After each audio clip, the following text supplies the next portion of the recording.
Imagine a leader who once shook the world with bold threats, massive military movements, and dramatic speeches. A man who built his reputation on strength, defiance, and fear. Now imagine that same man suddenly going silent. No fiery warnings. No major new offensives. No public escalation. Just quiet.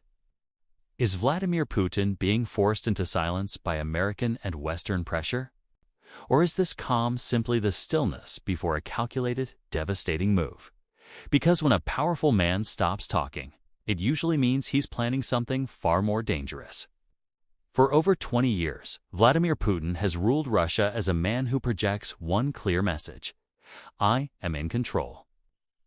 He rose from the chaos of the 1990s, when Russia was weak and broken after the fall of the Soviet Union. He rebuilt the military, the economy, the global fear of Russia. He invaded Georgia. He took Crimea. He crushed rebellions. And he launched the largest European war since World War II, the invasion of Ukraine. Putin was never a silent man, so his recent quietness isn't normal. It's strategic. Since the Ukraine war began, the United States and its allies have unleashed an economic assault Russia has never faced before. This isn't just sanctions. It's an attempt to cripple the Russian state itself. Russian banks were cut off from global finance. Russia's foreign reserves were frozen. Oil and gas exports were restricted. Advanced military technology and electronics were blocked. For a country that relies heavily on energy exports and imported components, this is devastating. Factories slowed. Military equipment shortages began. The currency weakened. Inflation surged. For the first time, Putin's power faced real limitations, and leaders under pressure often become quiet. Not because they're weak, but because they're choosing their next move carefully. Another reason for Putin's silence is the changing global military balance. When he invaded Ukraine, he expected NATO to be divided and hesitant. Instead, the opposite happened. Finland joined NATO. Sweden moved toward NATO. NATO troops increased along Russia's borders. The U.S. strengthened its missile defenses in Europe. Suddenly, instead of weakening NATO, Putin made it stronger. So now he must reconsider every step. This isn't a moment for loud threats. It's a moment for calculation. But the real pressure isn't only coming from outside. It's coming from within Russia itself. The war in Ukraine has drained Russia's economy and its people. Thousands of soldiers have died. Families are grieving. Young men are fleeing the country to avoid conscription. Businesses are struggling. Western companies have left. Basic goods are becoming harder to access. Even more concerning for Putin, his control over the elite is weakening. The Wagner Group rebellion showed that not everyone inside Russia's power structure trusts him anymore. So sometimes, silence is not about strategy. It's about stability. Because the less he speaks, the less he risks revealing that things are not as strong as they appear. If we look at Russia's past, we see something important. Russia often becomes quiet before it strikes back.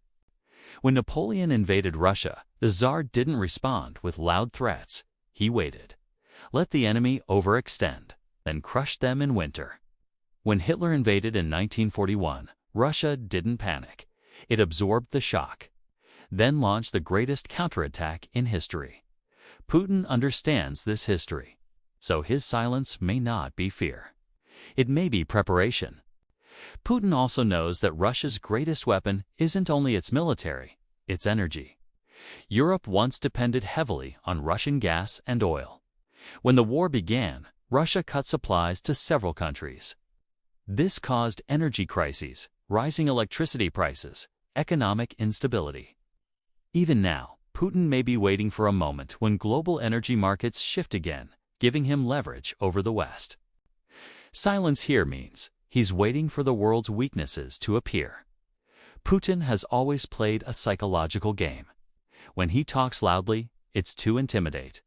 But when he goes silent, he creates fear.